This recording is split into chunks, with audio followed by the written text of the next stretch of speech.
Quijote de la Mancha, por Miguel de Cervantes. Libro primero.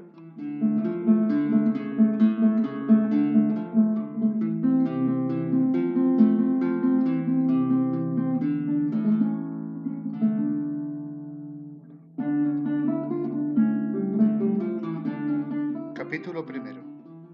que trata de la condición y ejercicio del famoso hidalgo Don Quijote de la Mancha. En un lugar de la Mancha, de cuyo nombre no quiero acordarme, no ha mucho tiempo que vivía un hidalgo de los de lanza en astillero, adarga antigua, rocín flaco y galgo corredor. Una olla de algo más vaca que carnero, salpicón las más noches, duelos y quebrantos los sábados, lentejas los viernes y algún palomino de añadidura los domingos, consumían las 3 partes de su hacienda. El resto de ella concluían sayo de velarte, calzas de velludo para las fiestas con sus pantuflos de lo mesmo, y los días de entre semana se honraba con su vellorí de lo más fino. Tenía en su casa un ama que pasaba de los 40 y una sobrina que no llegaba a los 20, y un mozo de campo y plaza que así ensillaba el rocín como tomaba la podadera. Frisaba la edad de nuestro hidalgo con los 50 años. Era de complexión recia, seco de carnes, enjuto de rostro, gran madrugador y amigo de la caza.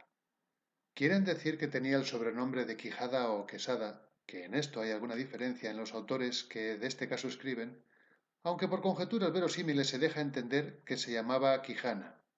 Pero esto importa poco a nuestro cuento. Basta que en la narración de él no se salga un punto de la verdad.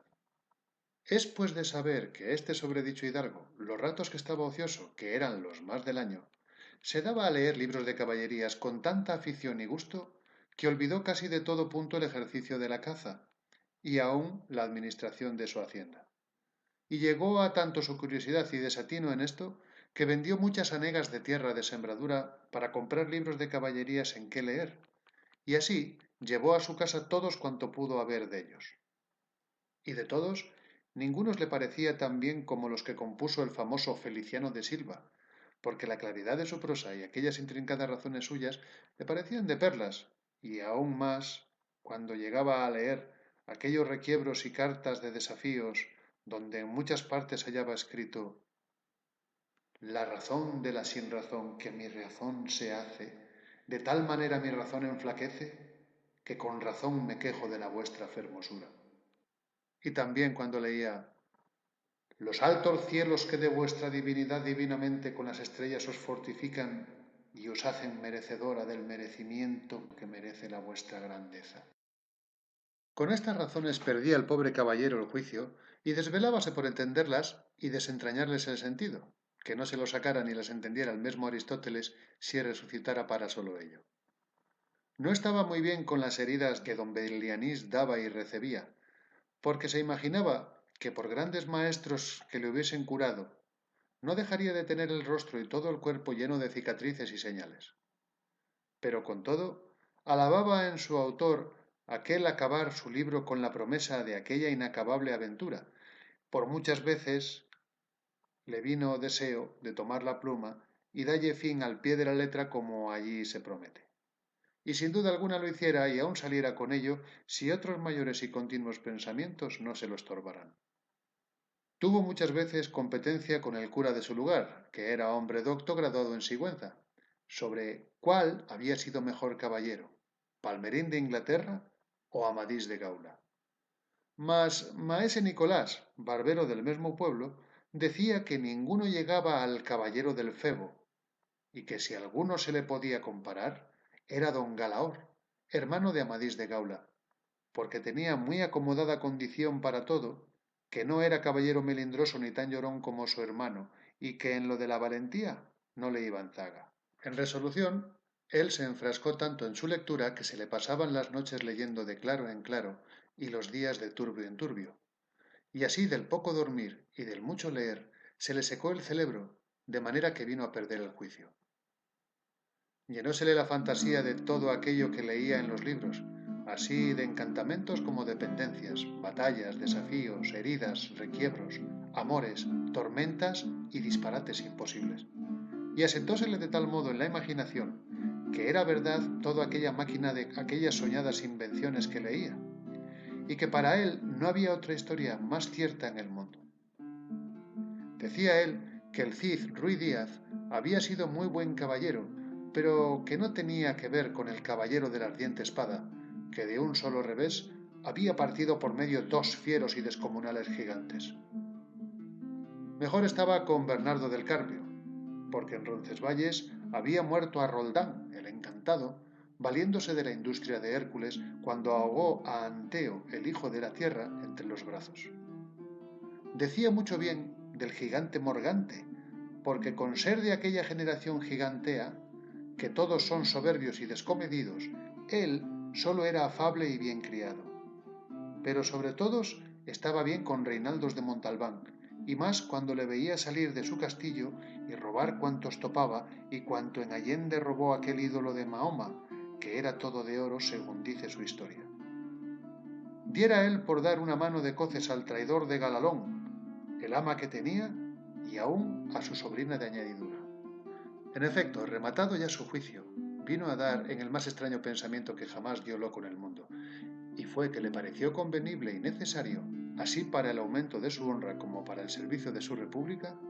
hacerse caballero andante e irse por todo el mundo con sus armas y caballo a buscar las aventuras y a ejercitarse en todo aquello que él había leído que los caballeros andantes ejercitaban, deshaciendo todo género de agravio y poniéndose en ocasiones y peligros donde, acabándolos, cobrase eterno nombre y fama. Imaginábase el pobre ya coronado por el valor de su brazo, por lo menos del imperio de Trapisonda, y así, con estos tan agradables pensamientos, llevado del extraño gusto que en ellos sentía, se dio priesa en poner a efecto lo que deseaba. Y lo primero que hizo fue limpiar unas armas que habían sido de sus bisabuelos, que tomadas de orín y llenas de moho, luengos siglos había que estaban puestas y olvidadas en un rincón. Limpiólas y aderezólas lo mejor que pudo, pero vio que tenían una gran falta, y era que no tenían celada de encaje, sino morrión simple. Mas a esto suplió su industria, porque de cartones hizo un modo de media celada que, encajada con el morrión, hacía una apariencia de celada entera. Es verdad que para probar si era fuerte y podía estar al riesgo de una cuchillada, sacó su espada y le dio 2 golpes, y con el primero y en un punto deshizo lo que había hecho en una semana. Y no dejó de parecerle mal la facilidad con que la había hecho pedazos. Y por asegurarse de este peligro, la tornó a hacer de nuevo, poniéndole unas barras de hierro por de dentro, de tal manera que él quedó satisfecho de su fortaleza y sin querer hacer una nueva experiencia de ella, la diputó y tuvo por celada finísima de encaje. Fue luego a ver a su rocín, y aunque tenía más cuartos que un real y más tachas que el caballo de Gonela, que tantum pelis et osa fuit, le pareció que ni el bucéfalo de Alejandro ni Babieca el del Cid con él se igualaban.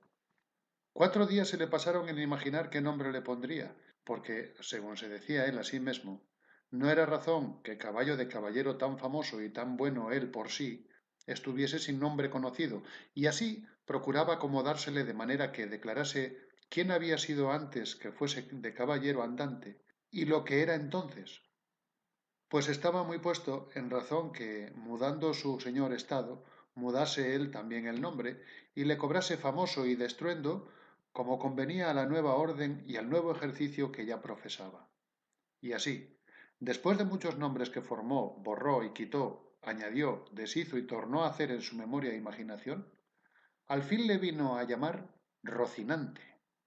nombre, a su parecer, alto, sonoro y significativo de lo que había sido cuando fue Rocín, antes de lo que ahora era, que era antes y primero de todos los rocines del mundo.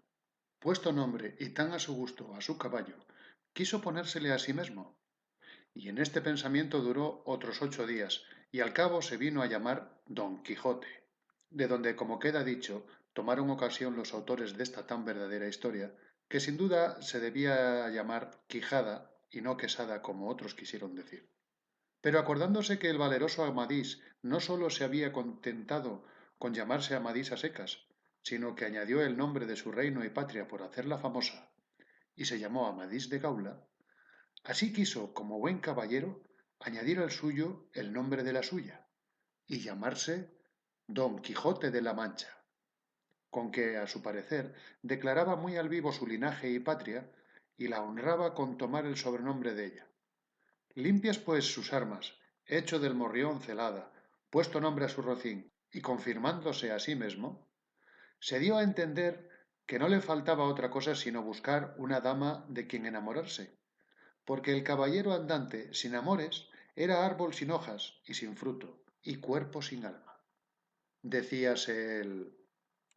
Si yo por males de mis pecados o por mi buena suerte me encuentro por ahí con algún gigante como de ordinario les acontece a los caballeros andantes,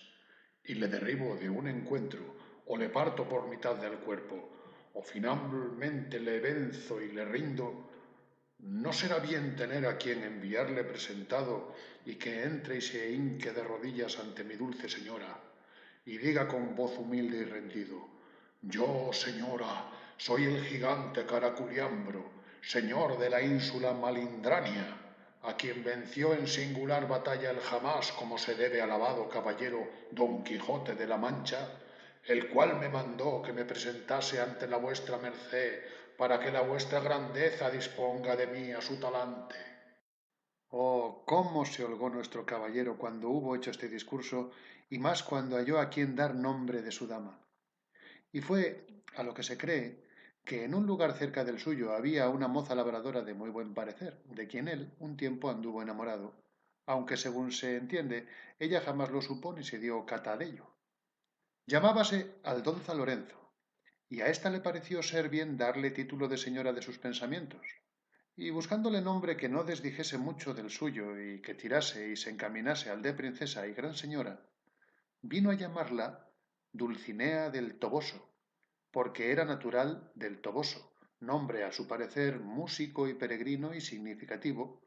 como todos los demás que a él y a sus cosas había puesto.